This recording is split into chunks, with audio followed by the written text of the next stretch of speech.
પહેલી ફેબ્રુઆરી 2023ના દિવસે જ્યારે આપણા ફાઇનાન્સ મિનિસ્ટર નિર્મલા સીતારમણજીએ વર્ષ 2023-24નું બજેટ રજૂ કર્યું હતું ને, ત્યારે એ બજેટની સ્પીચમાં આપણે અગર વાંચીશું ને તો એક વસ્તુ આપણને દેખાશે કે MSME એટલે માઇક્રો સ્મોલ એન્ડ મીડિયમ એન્ટરપ્રાઇઝને ટાઈમલી પેમેન્ટ મળે, ટાઈમસર પૈસા મળે, એના માટે MSME ને સેક્શન 43B ઓફ ધ એક્ટના અંડર લઈ દેવામાં આવશે.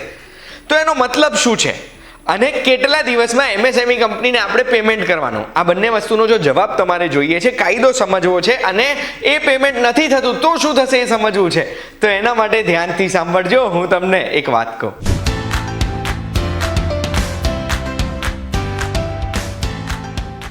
એક વાત કહું, આપનું સ્વાગત છે. મારું નામ છે ગુંજ ઠક્કર. આપણા ફાઇનાન્સ મિનિસ્ટરે ગયા વર્ષે જે બજેટની સ્પીચ આપી હતી, બજેટની સ્પીચ વાંચીને આપણને એક વસ્તુ ખબર પડે છે કે MSME ને જે પૈસા લેવાના છે એ પેમેન્ટને સેક્શન 43B ઓફ એક્ટ એમાં એડ કરી દેવામાં આવ્યું. તો આ કયા એક્ટની વાત કરે છે? તો section 43B of income tax એક્ટની વાત થઈ રહી છે. આમાં section 43B of income tax act આપણે જોઈશું તો certain deductions on actual payment only એવું લખેલું છે. એનો મતલબ છે કે કોઈ પણ કંપની ઘણા ડિડક્શન્સ લઈ શકે છે, જે ડિડક્શન્સ પોતાની આવકમાંથી એમને મળે છે, જેના ઉપર કોઈ ટેક્સ ભરવો નથી પડતો, પણ એ ક્યારે? જ્યારે એક્ચ્યુઅલ પેમેન્ટ કરવામાં આવે છે ત્યારે. હવે આ 43B એક્ટ આપણે વાંચીશું ને તો એમાં પોઈન્ટ H એડ કરવાની વાત છે MSME ને લઈને, કે MSME ને લાગતા વળગતા પેમેન્ટ પણ જો કરવામાં આવે છે સેક્શન 15 ઓફ MSME એક્ટના આધાર પર તો જ એને બાદ લઈ શકશે કંપની. MSME એક્ટ ખોલ્યો આપણે. MSME એક્ટમાં સેક્શન 15 શું છે? સેક્શન 15 છે liability of buyer to make payment. એટલે બાયરે, ખરીદદારે પેમેન્ટ કરવાની જવાબદારી ક્યાર સુધી કરવાની?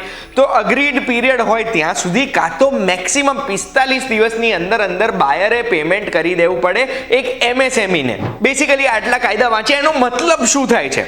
મતલબ એ થાય છે કે એક કંપની છે, જે કંપની MSME એક્ટ હેઠળ રજિસ્ટર્ડ છે, એ કંપની જોડેથી કોઈ પણ બાયર ગુડ્સ કે સર્વિસીસ ખરીદે છે, એનું પેમેન્ટ 45 દિવસની અંદર નથી કરી દેતા સેક્શન 15 ઓફ MSME એક્ટના આધાર પર, તો એવા સંજોગોમાં સેક્શન 43B ઓફ ઇન્કમ ટેક્સના આધાર ઉપર એ પેમેન્ટ નથી કરેલું અને એને 45 દિવસ થઈ ગયા છે, તો 1 એપ્રિલ 2024 થી એને ઇન્કમમાં ગણવામાં આવશે એ બાકી રકમને, અને એ જે પેમેન્ટ કરવાની બાકી રકમ છે એના ઉપર આ કંપનીએ ટેક્સ ભરવાનો રહેશે.